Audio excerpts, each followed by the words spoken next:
안녕하세요. 생애 처음 하늘이 정해준 인연이 있다는 걸 실감하게 된 여자입니다. 저는 30대 중반의 약사예요. 제게 잊을 수 없는 기억을 심어준 남자친구는 회사원이고요.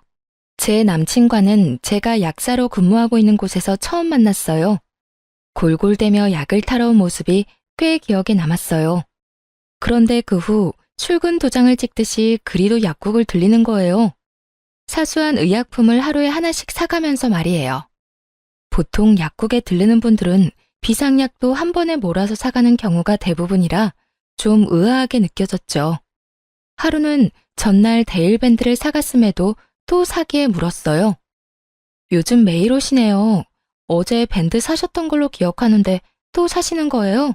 아, 어제 사간 밴드가 표준형이더라고요. 혼합형도 필요해서 왔어요. 의약품을 종류별로 구비해 놓으면 편하죠. 그런데 매일 오시기 번거롭지 않으세요? 필요한 걸 한 번에 구매하시는 게 편하실 텐데요. 그게 겸사겸사 들르는 거라서요. 괜찮습니다. 그렇게 장장 두어 달을 남친은 하루도 거르지 않고 약국을 들렀어요. 그 사이 남친과 저는 꽤 친해졌고요. 그런데 만남이라는 게 참 신기하죠. 60일 남짓 되는 기간 동안 정이라도 든 건지 막상 자주 오던 사람이 오지 않으니 괜히 더 생각나기도 하고 염려까지 되니 말이에요. 남친이 다시 약국을 찾아온 것은 딱 2주 만이었어요. 분홍 망고 튤립이 만개한 꽃다발을 들고 찾아왔죠. 저는 그런 남친을 반갑게 맞았어요. 그러나 남친은 긴장이라도 한 건지 입을 옴쭉거리며 한참을 쭈뼛대는 거예요. 저는 그런 남친에게 무슨 일이 있느냐 물었고 남친은 불쑥 꽃다발을 제게 내밀고는 입을 열었어요. 저 이 꽃 드리려고 왔어요. 꽃말은 사랑의 시작이래요. 좋아합니다. 그의 사랑 고백이 어찌나 서툴던지 그 모습에 웃음이 터지고 말았어요. 그렇게 저와 연인 사이가 되었습니다. 나중에 물으니 매일 약국으로 찾아온 이유가 제게 첫눈에 반해서였다고 하더라고요. 어딜 가든 무얼하든 제 생각이 그렇게도 났다고요. 저를 보기 위한 수작이었던 거죠. 저는 그런 남친이 순수하게 느껴져 참 좋았어요. 우리는 3년이라는 꽤 긴 시간을 함께했죠. 하지만 연애할 당시 양가 부모님을 만나본 적은 없었어요. 어린 나이는 아니었지만 우리의 만남이 결혼을 전제로 한다는 게 어색하게 느껴지곤 했거든요. 그러다 보니 연애 기간도 길어졌고요. 우리는 서로에 대한 확신이 깊어졌을 때 결혼을 결심했어요. 그렇게 처음 양가 부모님을 찾아뵙게 되었죠. 예비 시모는 처음 본 저를 무척이나 반겼어요. 어머, 아가씨가 다영이구나. 우리 아들이 입이 닳도록 자랑한 이유가 있었네. 감사합니다. 서다영이라고 해요. 어머님께서 정말 미인이세요. 우리는 첫 만남임에도 화기애애했어요. 남친이 외동이라 늘 딸이 있었으면 싶었다며 딸처럼 대하고 싶다고 먼저 말씀해 주셨죠. 거기다 제 직업이 약사라는 걸 아셨을 땐 물개박수를 치며 기뻐하셨어요. 정말 다영이 네 직업이 약사야? 웬일이야? 내 아들이 이렇게 효도를 하는구나. 나는 더 볼 것도 없다. 너는 결혼, 나는 무조건 찬성이야. 좋게 봐주셔서 감사합니다, 어머님. 엄마가 다영이를 마음에 쏙 들어할 줄 알았어. 예쁘지, 착하지, 똑똑하기까지 한데 싫어할 수가 없잖아. 그치, 엄마? 어머, 아들, 그걸 말이라고 해? 네가 아무리 내 아들이라도 너보다 더 자식 삼고 싶다, 얘. 하지만 예비 시부모의 마음에 들었다고 해서 모든 게 순조롭지는 못했어요. 제 뜻이면 무조건 믿고 지지해주던 제 부모님이 남친을 보더니 반대를 심하게 했거든요. 인생의 큰 결정을 섣불리 하면 안 된다며 저를 나무라기까지 했고요. 늘 저의 선택을 존중해줬던 분들이 제가 사랑하는 사람을 좋게 봐주지 않는 게 상처가 됐고 미웠어요. 하루는 화나는 마음에 도대체 뭐가 마음에 들지 않느냐며 따졌어요. 도대체 오빠의 어디가 마음에 안 드는 건데요? 항상 내 선택이 우선이라더니 왜 결혼은 안 된다고만 하시냐고요. 그 애는 말하는 투도 인상도 영 마음에 들지가 않아. 딱 너 고생시킬 남자라고. 아빠, 그런 핑계가 어디 있어요. 좋은 시선으로 바라봐주지도 않으면서 무턱대고 고생시킬 남자라니. 아빠가 오빠에 대해 뭘 알아요? 다영아, 엄마도 아빠와 같은 생각이야. 어떤 아이인지 잘은 모르지만 사람은 풍기는 분위기라는 게 있지 않니? 너와 그 아이는 맞지 않는 것 같아. 엄마까지 왜 이래요? 그냥 나 결혼시키기 싫어서 그러는 거 아니야? 타당한 이유도 없이 그냥 분위기 때문이라는 게 말이나 되냐고요. 그때 저는 콩깍지였던 건지 사람 볼 줄 몰랐던 건지 제 부모님의 말이 전혀 이해되지 않았어요. 아니, 이해하고 싶지 않았었죠. 그래서 꽤 오랫동안 고집을 부렸어요. 남친도 결혼 승낙을 받겠다며 자주 우리 부모님과 대면했고요. 그러는 동안 저는 부모님께 참 모진 말을 많이 했어요. 내 인생이야, 내 인생. 엄마 아빠가 대신 살아줄 거 아니잖아요. 그런데 왜 매번 안 된다고만 하는 건데? 내가 사랑하는 사람이고 내게 없어서는 안 될 사람이라니까? 이런 내 마음은 안중에도 없는 거야? 그게 자식을 위하는 부모가 맞는 거냐고. 도다용, 너 그게 무슨 말버릇이야? 이 세상에서 자식 위하지 않는 부모가 어딨니? 그렇게 모진 말까지 꼭 해야겠어? 그러니까 내가 행복하길 바라는 거면 제발 내 발목을 잡지 말아달라고요. 평생 그때 결혼하지 못한 걸 후회하고 반대했던 엄마 아빠를 원망하며 평생을 살길 바라는 건 아니잖아요. 그러니까 제발 허락해줘요, 응? 이렇게 제 목소리를 높일 때까지만 해도 제 선택은 늘 옳고 그렇기에 제 앞날은 탄탄대로일 줄 알았습니다. 그래서 반대하는 부모의 심중을 생각해보지 못했죠. 결국 부모님은 부모 자식 간의 관계가 어그러진 걸 더 두고 보지 못하고 마지못해 결혼 승낙을 해주었어요. 하지만 본격적으로 결혼 준비를 하면서부터 저를 고생시킬 남자라고 했던 그 말이 하나 둘 이해가 가기 시작했어요. 양가 부모님께 결혼 승낙을 받은 후부터 저는 예비 시모와 정말 가깝게 지냈어요. 정확히는 예비 시모가 이제 며느리나 다름없다며 딸이 있으면 하고 싶었던 로망을 저와 함께 하려고 했었죠. 일이 바빴던 날엔 예비 시모를 만나는 게 힘에 부치기도 했지만 결혼 전부터 이미 시댁에 예쁨 받고 있다는 게 좋았어요. 그러니 제 부모와 함께하는 시간보다 예비 시모와 함께하는 시간이 많아져 갔죠. 남친은 자신의 부모님과 잘 지내주는 제게 고마워했어요. 그러나 제 부모님은 딸이 시집을 가면 출가 외인이라는데 시집 가기도 전부터 그런 것 같다며 서운해 하시더라고요. 그렇게 제 부모의 마음을 뒷전으로 한 채 시간은 빠르게도 흘렀어요. 본격적인 결혼 준비를 위해 상견례 날짜를 잡기 위해 예비 시댁을 찾아갔고 예비 시모는 제 부모님에 대해 모르는 것이 너무 많다며 그제야 우리 부모님에 대해 물었어요. 네가 너무 마음에 들어 이제야 물어보네. 사돈댁 직업은 어떻게 되니? 무슨 일 하셔? 저희 부모님은 환경미화원이세요. 아, 환경미화원? 두 분 다 말이야? 예비 시모는 제 부모의 직업을 듣고는 적잖게 당황해서는 말까지 더듬으며 재차 확인하더군요. 제 부모 모두 같은 직종이라는 말을 듣고는 갑자기 바쁜 일이라도 생긴 것처럼 저를 급히 돌려보냈어요. 그리고 그 후부터 묘하게 예비 시모의 태도가 바뀌었죠. 전보다 연락도 뜸하고 만남도 갖지 않으려 했어요. 정확히는 저와 함께하는 시간을 불편해하는 듯 느껴졌죠. 하루는 제가 예비 시댁에 들르게 되었어요. 평소라면 제가 찾아뵙는다고 하면 진수성찬을 차려주시던 예비 시모였는데 그날은 저더러 유명 초밥집에 가 포장을 해오라더군요. 그때까진 개의치 않았어요. 그런데 문제는 제가 집으로 돌아갈 때였어요. 저녁으로 먹고 나온 쓰레기며 다른 쓰레기까지 바리바리 챙겨 나오더니 불쑥 제게 내미는 겁니다. 예, 네가 좀 나가는 김에 좀 가지고 나가렴. 네가 먹은 거 네가 치우는 셈 치는 거니 불만 없지? 아, 네, 어려운 것도 아니니까요. 그래, 네 부모가 환경미화원이니까 너도 쓰레기는 잘 치우겠지. 저는 부모님 직업 운운하며 말하는데 기분이 팍 상했어요. 그래서 쓰레기를 받아들려던 손을 내렸죠. 그러자 예비 시모는 빨리 받으라는 듯 쓰레기를 살짝 흔들더군요. 저는 그런 모습조차 좋게 받아들여지지 않아 한마디 쏘았어요.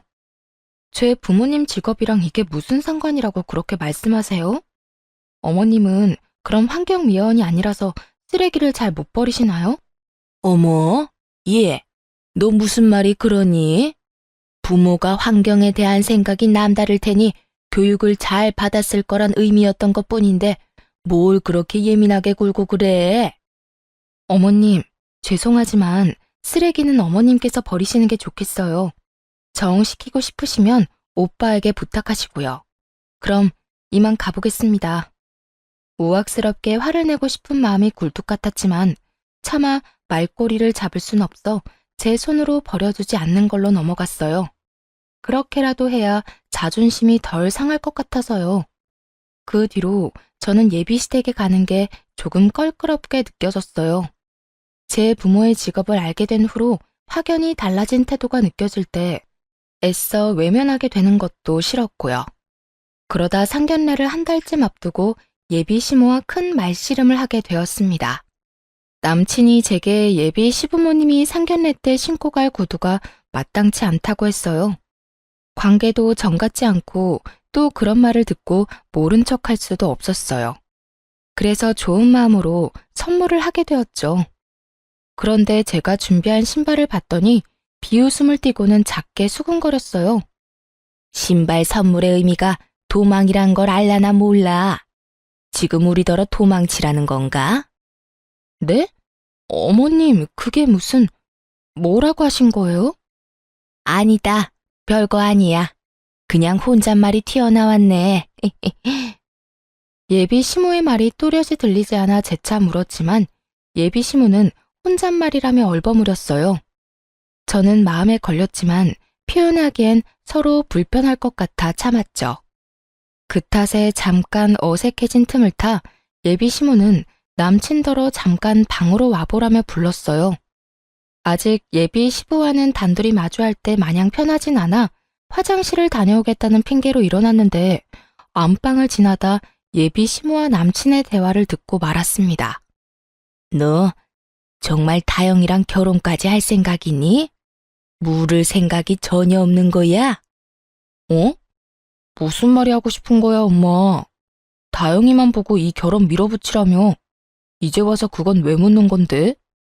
아유, 그러게 말이다. 왜 걔네 부모는 많고 많은 직업 중에 하필이면 환경미화원이라니? 좀 폼나는 직업이었으면 얼마나 좋냔 말이야. 왜? 엄마도 평범하게 식당 운영하잖아. 뭐가 마음에 걸려 이러는데? 얘는 비교할 걸로 비교를 해야지. 남이 버린 쓰레기는 주워가는 직업이랑 비교하면 되니? 생각만 해도 더럽고 냄새 나잖아. 저는 마지막 말을 듣고는 부하가 치밀었어요. 그 탓에 방문까지 벌컥 열고 들어가서는 화를 쏟아냈네요. 어머님, 지금 뭐라고 하셨어요? 오빠는 지금 저 얘기가 뭐라고 듣고 있는 건데? 얘가 너 지금 우리 얘기 엿들었니? 제 부모 뒷말을 하고 싶으셨으면 문을 꼭 걸어 잠그고 하시던가요. 일부러 저 들으라고 빼꼼히 열어놓고 이런 주접 같은 대화나 하고 계시던 거 아니세요? 소다영, 너 지금 주접 같다고 했어? 말 가려해.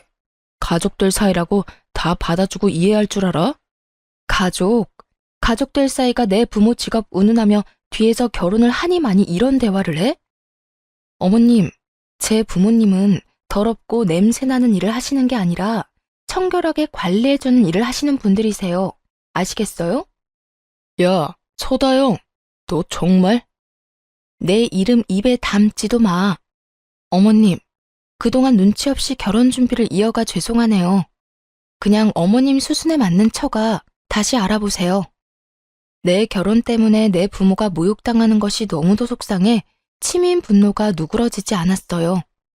더 말씨름했다가는 일이라도 치를까봐 그 길로 예비 시댁을 나왔네요. 그렇게 일주일을 꼬박 남친의 연락도 받아주지 않았어요. 집 앞으로 남친이 찾아왔을 때마저 만나주지 않았고요. 그런데 남친만 무시해서 될 게 아니었더군요. 제가 가진 약사라는 직업이 예비 시모에게는 놓치기 아까운 패였던 건지 예비 시모가 직접 나서서 저와 대면하겠다고 찾아왔어요. 그것도 제가 근무하고 있는 약국으로 말이죠. 약국이 그렇게 크지는 않네. 하긴 동네 병원 뒤치다거리나 하는 게 약국인데 커봤자지. 어머님께서 여기까진 무슨 일이세요? 뻔뻔하기는 정말 몰라 묻는 거니? 예비 시모의 어투에서 한바탕 소란이겠구나 직감할 수 있었어요. 불행 중 다행인 건 약국의 주인이자 대표 약사인 사장님이 쉬는 날이라 밉보일 일은 덜했다는 거였죠. 거기다 갑자기 손님이 몰려 예비 시모를 응대하지 못했어요. 그러다 보니 신경이 쓰여 절로 긴장이 되더라고요. 그런 제 속을 알리 없는 예비 시모는 역시나 자신을 투명인간 취급이라도 한다고 느꼈는지 손님이 있음에도 아랑곳하지 않고 제게 말을 걸어댔어요. 내가 여기까지 온 것도 짜증나는데 왜 왔냐고 묻는 거 말고 나는 채도 안 해? 어머님, 죄송하지만 지금 손님이 계시니 저와 대화가 필요해 오신 거라면 조금 기다려주세요. 뭐야? 지금 나더러 기다리라고 했어? 넌 뭐가 우선인 줄도 모르니? 아니면 대놓고 날 무시하려고 작정을 한 거야? 너 그 난리를 치고 가더니 이제 눈에 뵈는 게 없냐? 예비 시모는 내 말을 곡해하며 얼굴을 팍 구겼어요. 저는 터질 것 같은 감정을 누르며 손님의 약을 지어야 해 조제실로 들어가야 하니 기다려달라 부탁드린 거라고 차근히 설명한 뒤 카운터 자리를 잠시 비우게 되었어요. 그런데 예비 시모는 그것조차 못마땅한지 어찌나 꿍얼꿍얼댔는지 몰라요. 예비 시모 옆에 앉아있던 손님이 약을 타가실 때 오늘따라 유독 소란스럽다며 불편한 기색이 내비쳤어요.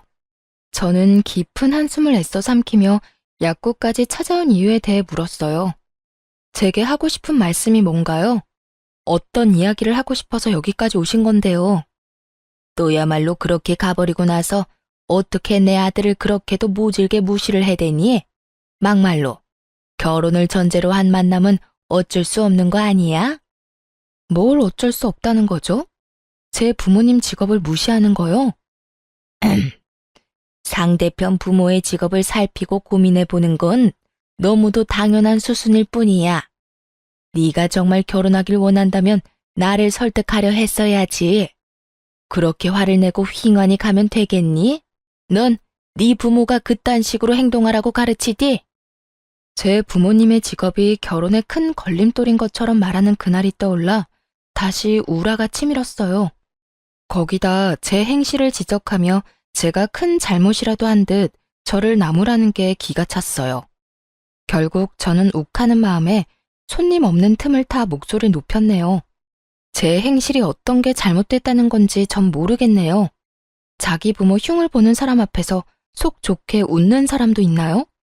반대로 제 부모님께서 어머님이 식당 운영하신 걸 그깟 동네 장사나 한다며 업신여기면 참으실 수 있겠어요?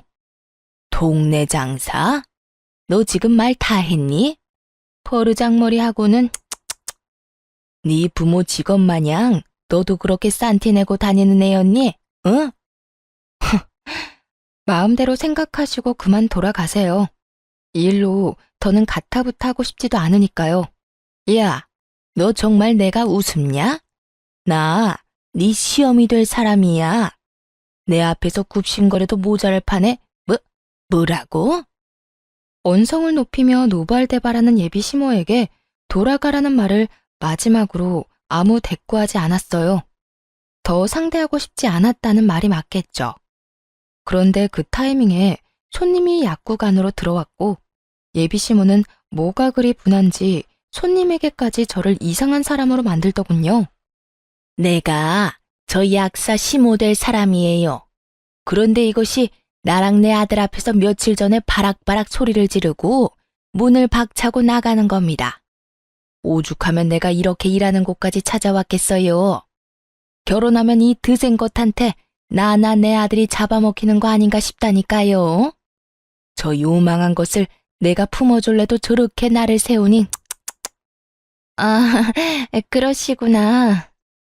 그런 대화가 오갈 때 손님이 몰리기 시작했어요. 그리고 예비시모는 오는 손님마다 붙잡고는 저런 말도 안 되는 소리를 하며 제 험담까지 얹더군요. 결국 저는 참지 못하고 당장 돌아가라 등 떠밀었어요. 그러자 예비시모는 내게 버럭 소리치며 성을 불었죠. 이것이 정말 대화 좀 하자고 나를 무시하는 것도 모자라 어떻게 이리 매정하게 사람을 쫓아? 내가 너한테 이런 대우나 받자고 여기까지 찾아온 줄 알아? 아, 제가 일 끝나면 곧장 연락 드릴게요. 지금은 근무 중이니 사적으로 시간 낼 수 없으니까요. 저는 사적으로 시간을 빼 대우해 줄 수 없는 상황임을 차근히 설명하며 예비시모를 진정시키려고 해보았어요. 하지만 예비시모는 이미 기분이 상한 상태라 제 말을 들으려 하지 않았어요. 자신을 상대하고 싶지 않아 일 핑계를 댄다고 생각했죠. 네, 완전 틀린 생각은 아니었어요. 이를 그르치는 상황을 더 이어가고 싶지 않았으니까요. 예비시모는 쉽게 진정되지 않았고 제가 말을 얹을수록 더 흥분해서는 제게 삿대질까지 하며 다시는 안 볼 사이처럼 제게 난리쳤어요. 그 바람에 약국에 들렀던 손님들은 다 나가버렸고요. 예비시모는 카운터까지 들어와 저를 끌어내더니 제 가운을 잡아주고는 마구 흔들어댔어요. 때마침 위층에 있는 병원 식구들이 지나가지 않았더라면 정말 예비시모에게 머리채라도 잡혔을지 모를 일이었어요. 예비시모의 손에 나부끼는 중에 건물과 연결된 약국 후문으로 병원 식구들이 지나간 덕에 도움을 받을 수 있었죠. 예비시모의 소나기에서 잠시 벗어나게 되었을 때 제게 괜찮냐고 물으며 살피는 남자의사의 모습에 예비시모는 더 눈이 돌았고 결국 정신 나간 사람처럼 고래고래 소리를 치며 제 머리채를 낚아챘어요. 네가 내 아들과 연락 안 하는 동안 내 아들 놔두고 저놈한테 꼬리쳤다 이거지? 이런 불려우 같은 것. 이러니 상대를 하려면 그 집안을 보라고 하지. 이 난잡하고 천박한 년. 네 부모는 남이 버린 쓰레기나 주울 게 아니라 너를 주워다 처분했어야 했어. 그런 거 아니에요. 어머님, 제발 이것 좀 놓고 말씀하세요. 오해예요. 오해라고요. 아주머니, 그런 것 아니니까 고정하시고 약사님과 대화로 풀어가세요. 이런 식으로 행동하시면 서로에게 좋지 않습니다. 저는 괜한 소문으로 의사에게 피해를 끼칠까 염려되어 급히 예비시모에게 아니라고 소리쳤어요. 의사분도 자신으로 인해 오해가 깊어진 듯 했는지 예비시모를 말렸어요. 하지만 예비시모는 이미 자신의 생각이 맞다고 확신했는지 그 누구의 말도 들으려 하지 않았어요. 아니긴 뭐가 아니야. 의사 양반. 2년 부모가 환경미화원인 건 알고 만나나? 주제도 모르는 것이 꼬여낸다고 껌뻑 넘어간 거지? 끼리끼리 만나야 잘 산다는 말이 꼭 맞다 싶네. 네 집안과 우리 집안이 가족이 되는 게 가당키나 하니? 약사인 것 하나 믿고 볼품없는 집안 들이미는 뻔뻔한 것. 이참에 내 아들과 제대로 정리해. 깨끗이 끝내. 병원 식구들이 모두부터 예비시모와 저를 간신히 떨쳐냈어요. 예비시모의 손에는 제 머리카락이 한 움큼 쥐어 있더군요. 저는 창피함이 밀려와 눈물이 쏟아질 것 같은 걸 꾹 참았어요. 병원 식구들에게는 도와주어 고맙다는 인사를 한 뒤 돌려보냈어요. 그러고는 어깨까지 들썩이며 숨을 몰아쉬며 연신 저를 죽일 듯 노려보는 예비시모를 마주했죠. 네, 그런 걱정일랑 마세요. 저도 더는 싫네요.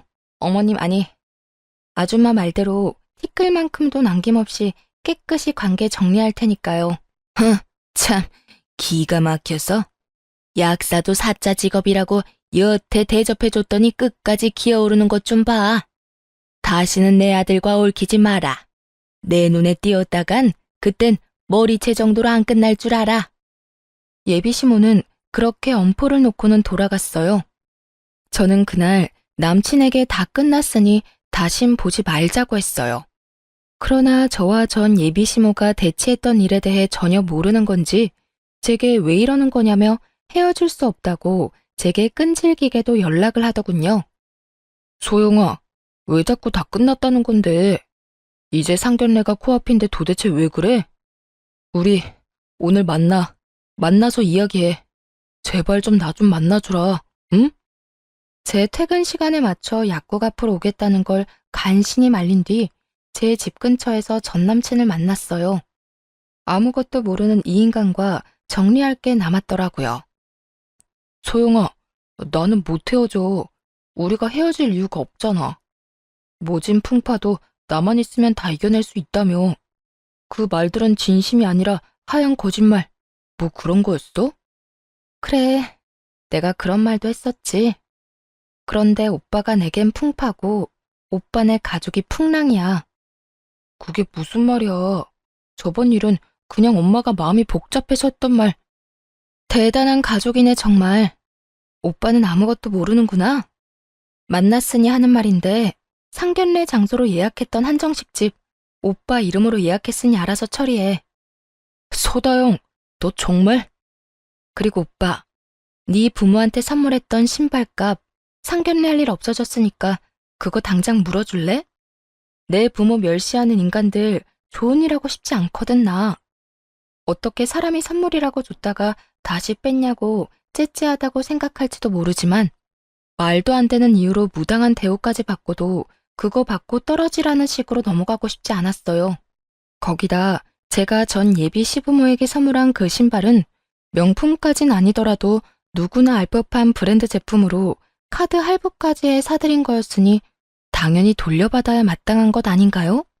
상견례를 이유로 전 남친이 제 부모님께 해준 거라곤 흉보는 전 예비 시모에게 왜 그러느냐 말한 게 전부이니 말입니다. 제 말 한마디 한마디에 전 남친의 얼굴은 터질 것처럼 울그락불그락 달아올랐어요.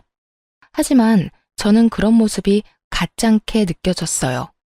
자기 부모로 인해 어그러진 결혼이라는 걸 여전히 모른다는 게 한심하기까지 했거든요. 그래서 오늘 예비 시모가 약국까지 찾아와 난동 부리고 손님 앞에서 날 꽃뱀 취급까지 했다는 사실을 다 말했어요. 팔은 안으로 굽는다고 하던가요? 전 남친은 자신의 엄마가 그럴 리 없다더군요. 우리 엄마가 그런 짓을 했을 리 없잖아. 나랑 헤어지고 싶어서 말까지 지어내는 거야, 지금? 참나, 내가 뭐 하러. 마음대로 생각해. 끝내는 마당에 내 말을 믿든 말든 그게 무슨 의미야? 끝내다니, 누구 마음대로? 지금 내가 직접 확인할 테니까 딱 기다려. 전 남친은 직접 전 예비 시모에게 사실 확인을 한다며 그 자리에서 전화를 걸었고 어찌나 목소리가 쩌렁쩌렁한지 전화기 밖으로 말소리가 다 새어나왔어요. 엄마, 혹시 다영이 약국에 찾아갔었어? 그걸 네가 어떻게 알았니? 설마 그걸 고세 너한테 일러 바쳤니?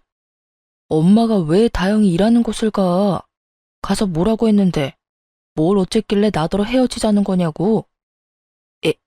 얘가? 너 지금 엄마한테 큰 소리 치는 거야? 어쩌다 내 아들이 이렇게 날이 선애로 바뀌었어? 그 요망한 것. 남자 구슬리는 능력도 가지가지네. 걔랑은 깔끔히 헤어져. 불려시도 그런 불려시가 없더라. 헤어지라니 엄마까지 왜 이래? 내가 진짜 엄마 때문에. 됐어, 끊어. 전 남친은 통화를 마친 뒤 죄인이라도 된 양 억울하고 불쌍한 표정을 지었어요. 자신의 엄마가 어떤 행동을 했을지 자기도 짐작이 갔던 거겠죠. 저는 제 말이 사실임이 증명되었으니 더 할 말도 없다며 전 남친을 뒤로 한 채 가려고 했어요. 그런데 무슨 할 말이 여전히 많은 건지 저를 붙들고는 언제 화를 내냐는 듯 제게 고개를 조아리며 미안하다고 다시는 이런 일 없을 거라며 빌더라고요. 미안해, 다영아. 내가 이렇게 사과할게. 우리 엄마가 한 말은 그냥 잊어. 앞으로 다시는 엄마가 그러지 못하도록 할게. 그러니까 마음에 담아두지 말고. 응, 안 그래도 그럴 참이야.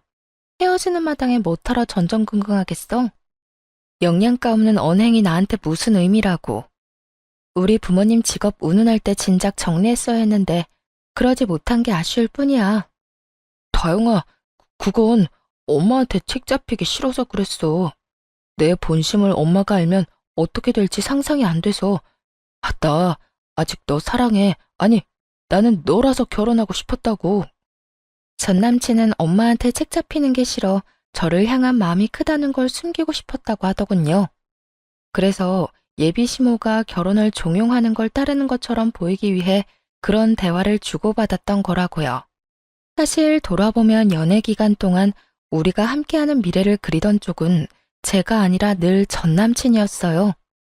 거기다 자신의 가족들과 보낼 때와 단둘이 시간을 보낼 때 저를 대하는 태도도 사뭇 달랐었죠. 하지만 그렇다고 한들 이미 못 볼 꼴까지 다 본 마당에 저를 향한 전 남친의 마음이 다 무슨 소용인가요?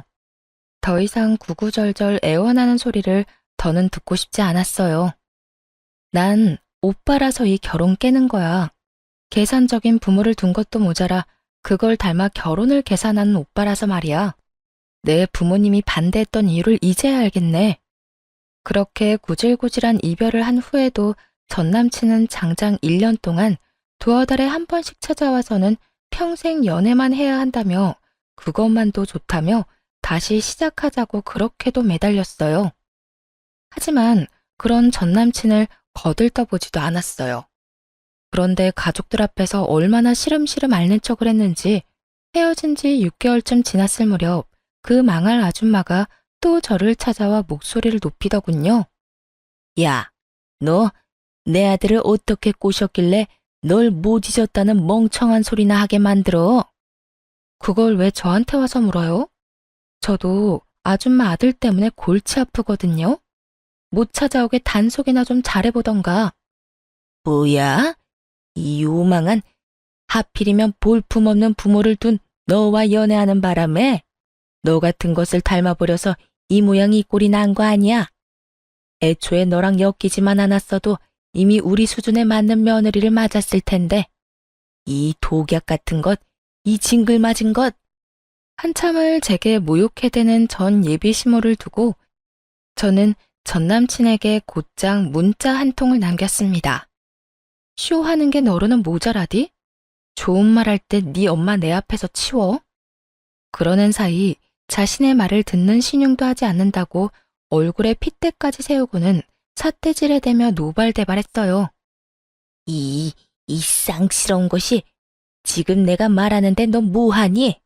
지금 날 마구 지저대는 개 취급이라도 하는 거야 뭐야? 잘 아시네요. 너무 시끄러워서 참을 수가 있어야죠. 곧 아줌마 아들 올 테니까 사이좋게 손잡고 돌아가시던가요. 제 말이 끝나기 무섭게 아줌마의 전화벨이 울렸어요. 아니나 다를까 쏜살같이 전 남친이 연락을 한 것이었죠. 핸드폰에 뜬 화면을 보고는 아연실색해서는 저를 한번 노려보고는 황급히 자리를 뜨더라고요.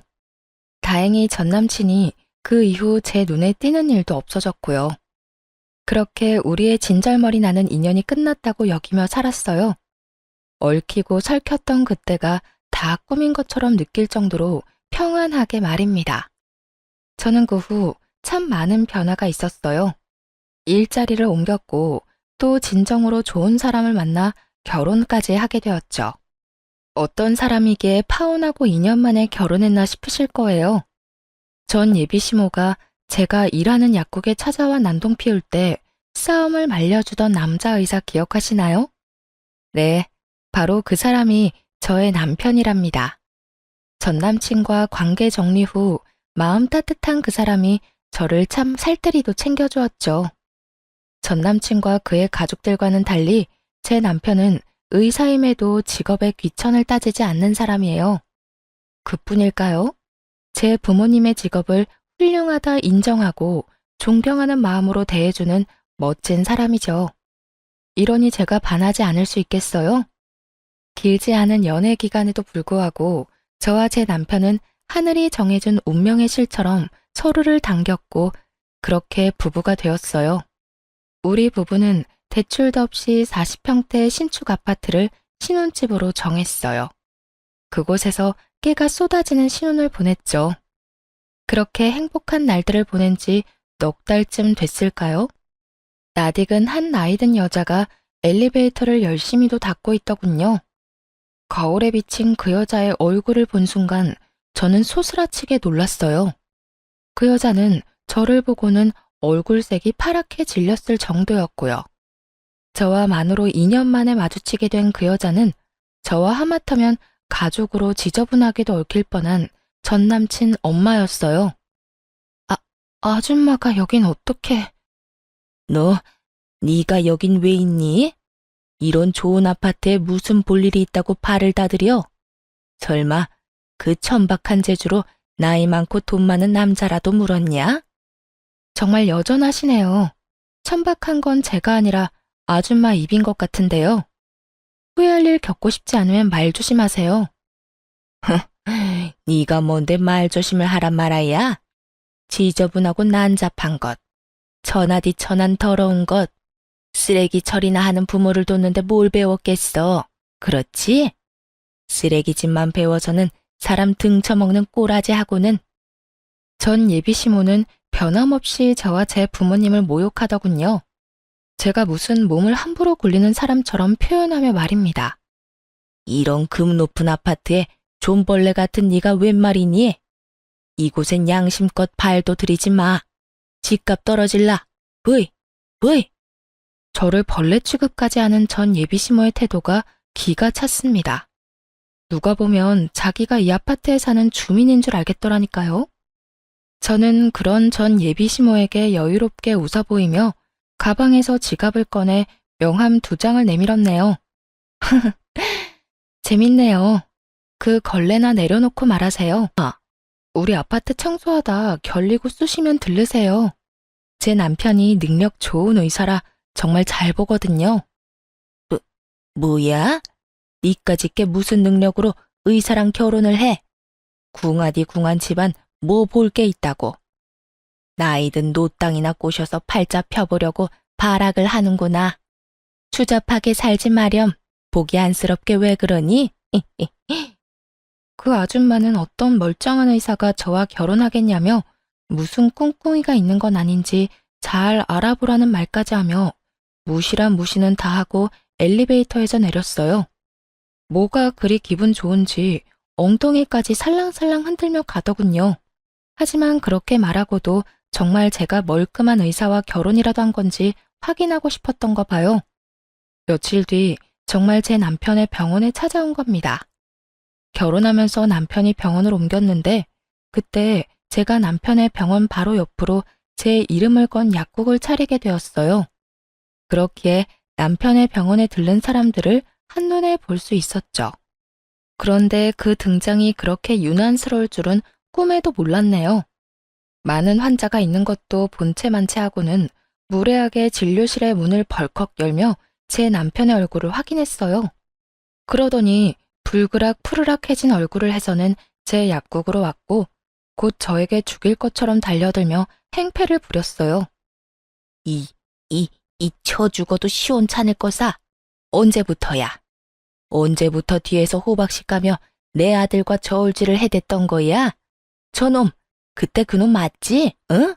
어쩐지 널 보는 눈빛이 예사롭지 않더라니. 어머? 제가 무슨 저울질을 해요. 아니, 저울질할 것도 못 되는데 주제를 모르시네요. 이것이 그때 우릴 뜯어말린 그 의사놈인 거 누가 모를 줄 알아? 꼬리친 거 아니라고 그렇게 잡아떼더니 어디서 분수에 맞지도 않은 고고한 척은 해대며 사람을 농락해? 입은 삐뚤어져도 말은 바로 하세요. 분수에 맞지도 않은 아줌마들 만났다가 내 인생 종칠 뻔한 거잖아.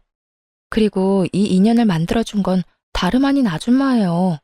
아줌마 덕에 내가 찌질한 당신 아들하고 파혼하고 내 분에 꼭 맞는 남자 만날 수 있었던 거거든.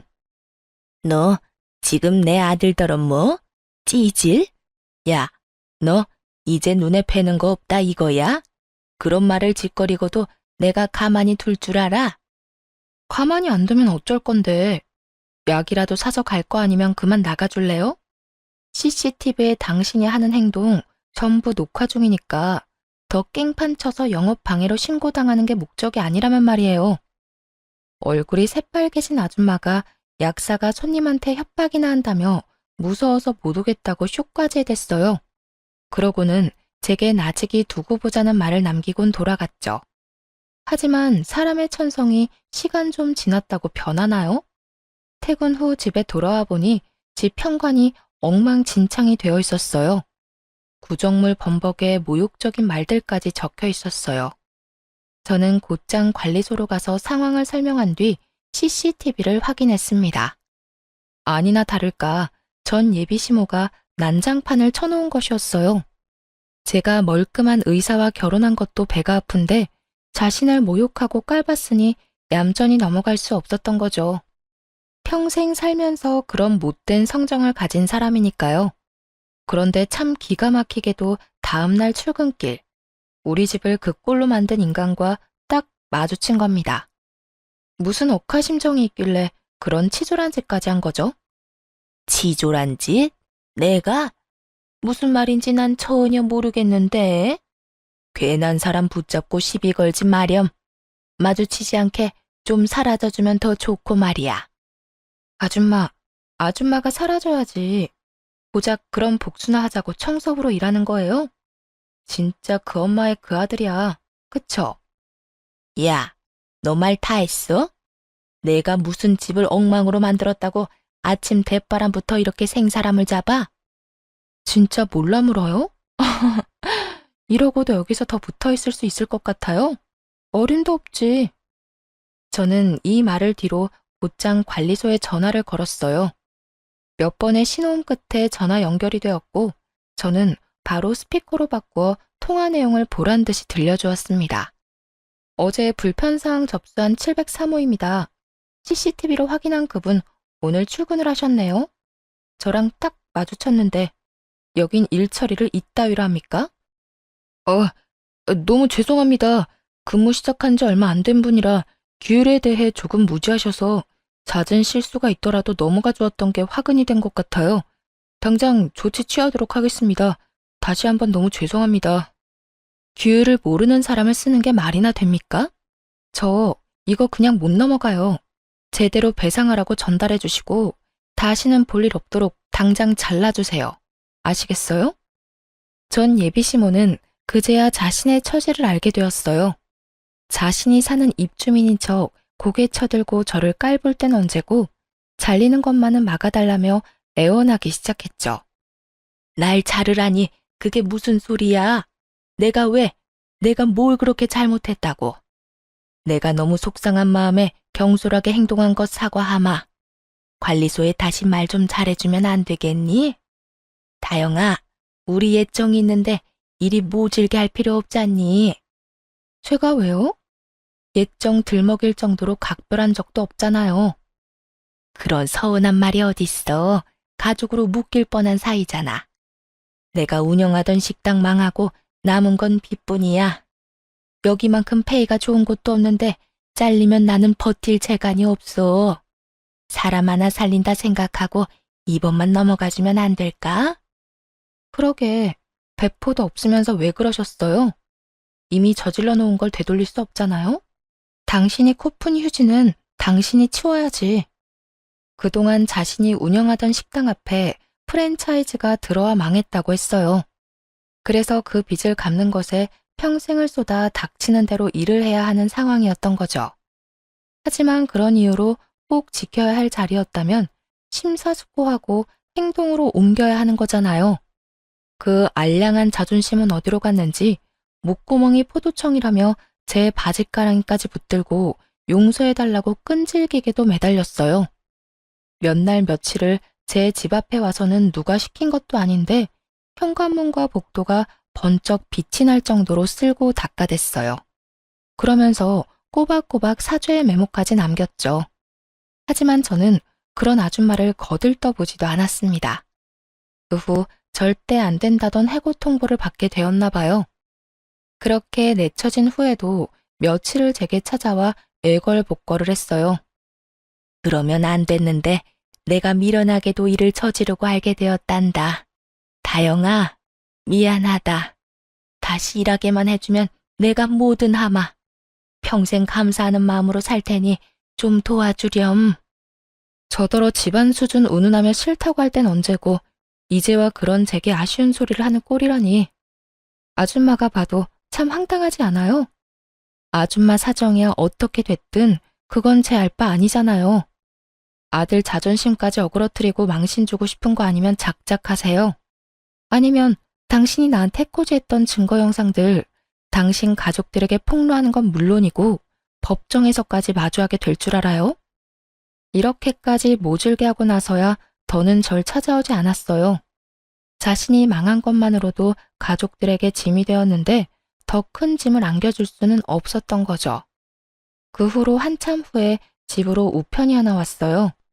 그 우편에는 자신이 잃은 일자리에 대해 손해배상 청구를 하고 싶었지만 예정을 생각해 봐주겠다는 내용이 담겨 있었어요. 네, 그렇게 봐달라며 빌던 게 진심이 아니었던 거예요. 끝까지 그 알량하고 볼품없는 자존심을 지키고 싶었던 듯해요. 저는 그 우편을 사정없이 찢은 후 쓰레기통에 버렸네요. 운명이라는 게 그리고 인연이라는 게 참 신기해요. 이어질 사람은 우연으로라도 만남을 이어가게 되고 어그러질 관계는 어떻게 얽혀도 모진 끝을 맞이하게 되니 말입니다. 전 남친이 제 운명이라 믿었던 그 시절이 실은 진정한 운명인 지금의 제 남편을 만나기 위한 시련이었던 게 아닐까 하는 생각이 드네요. 그렇게 저는 예나 지금이나 미운 마음을 간직하진 않습니다. 다만 저를 미워하는 그 사람들이 마음을 비우고 자신의 인생에 집중하여 잘 살길 바랄 뿐이에요. 누군가를 미워하며 살다 가기엔 삶이 너무 가엾잖아요. 참, 환경미화원이신 제 부모님은 여전히 자부심을 가지고 일하고 계셔요. 제 남편은 그런 부모님의 건강을 살뜰히도 챙기고요. 온전히 저와 제 가족에게 열심을 다하며 사는 지금, 저의 오늘도 그리고 앞으로의 미래도 탄탄대로이지 않을까 늘 생각해요. 제 남편과 함께라면 어떤 역경도 잘 이겨낼 자신이 있거든요. 이런 마음 덕일까요? 저는 임신 4개월 차에 임산부가 되었답니다. 부디 이 행복이 제가 사랑하는 모든 사람에게 전해지길 바라며 이만 사연 마칩니다. 제 긴 사연을 들어주신 많은 분께 감사드립니다.